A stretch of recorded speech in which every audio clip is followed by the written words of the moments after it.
PETA alias Pasukan Pembela Tanah Air merupakan satu dari bibit cikal bakal TNI yang ada saat ini.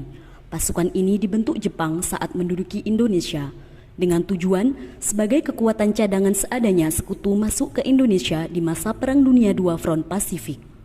Awalnya, PETA melalui Seinen Dojo, barisan pemuda, hanya menerima para pemuda pribumi yang punya darah biru alias bangsawan dan kerabatnya, serta pemuda-pemuda terpelajar. Namun, seiring berjalannya waktu, PETA juga membuka pendidikan untuk rakyat jelata.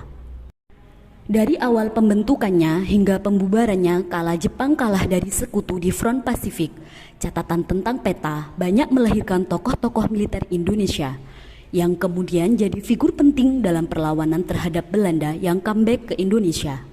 Sebut saja Panglima Besar Jenderal Sudirman, Jenderal Anumerta Ahmad Yani, Sarwo Edi Wibowo, Suparjo Rustam, Sumitro, Kemal Idris, Umar Wira Hadi Kusuma, hingga Soeharto yang kemudian jadi Presiden kedua Republik Indonesia, dan tak ketinggalan Suprijadi.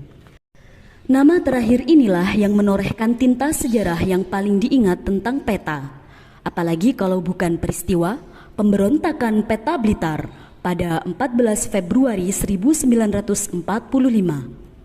Motif pemberontakan Sudancho Suprijadi. Ada alasan tersendiri mengapa Suprijadi yang kala itu menjabat Komandan Peleton Danton 1 Kompi 3 atau bantuan di Daidan PETA Blitar berpangkat Sudancho setara letnan memberontak bersama beberapa prajurit PETA lainnya. Sudancho Suprijadi memberontak karena tak tahan lagi melihat penderitaan rakyat, terutama para romusa atau pekerja paksa akibat perlakuan Jepang. Sebelum pemberontakan meletus, rapat rahasia digelar di asrama Daidan Blitar, tepatnya di kamar Budanco Halir Mangkudijaya, dengan dihadiri Suprijadi, Sudancho Muradi sebagai Danton 2 Kompi 3 Bantuan, serta 2 anggota PETA lainnya. Pertemuan rahasia ini untuk lebih dulu menyepakati adanya pemberontakan. Bagaimana kalau kita mengadakan pemberontakan melawan tentara Jepang? Seru Suprijadi dalam buku tersebut yang kemudian dijawab setuju oleh rekan-rekannya. Baru setelah beberapa kali rapat perencanaan pada tahun 1944, mereka berencana mengatur strategi yang bahkan sempat mencanangkan memancing pemberontakan pula di Daidan Tuban dan Bojonegoro. Meletusnya pemberontakan di Blitar.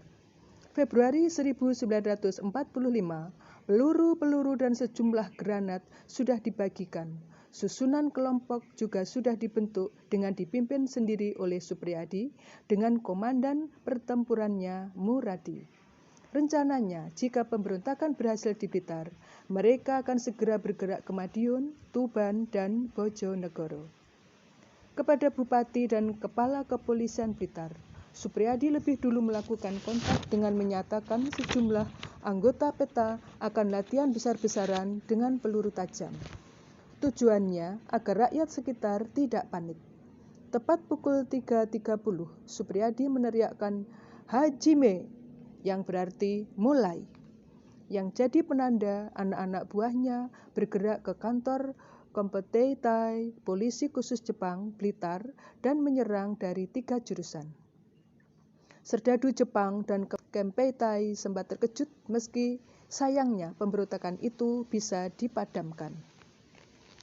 Tepat pukul 3.30, Suprijadi meneriakkan Hajime, yang berarti mulai, yang jadi penanda anak-anak buahnya bergerak ke kantor Kompeitai Polisi Khusus Jepang Blitar dan menyerang dari 3 jurusan.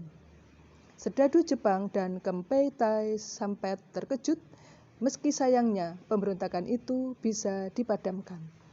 Pemadaman pemberontakan itu dilakukan dengan upaya yang cenderung persuasif. Beberapa unit PETA lainnya dari Kediri dan Malang didatangkan untuk membujuk kelompok-kelompok yang memberontak untuk menyerah.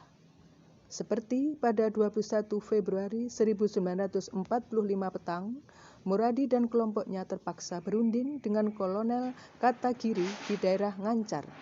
Mereka ditawarkan untuk mau kembali ke Daidan Blitar, tetapi Muradi memberi syarat bahwa Jepang takkan menghukum kelompok-kelompok pemberontak yang sudah menyerah.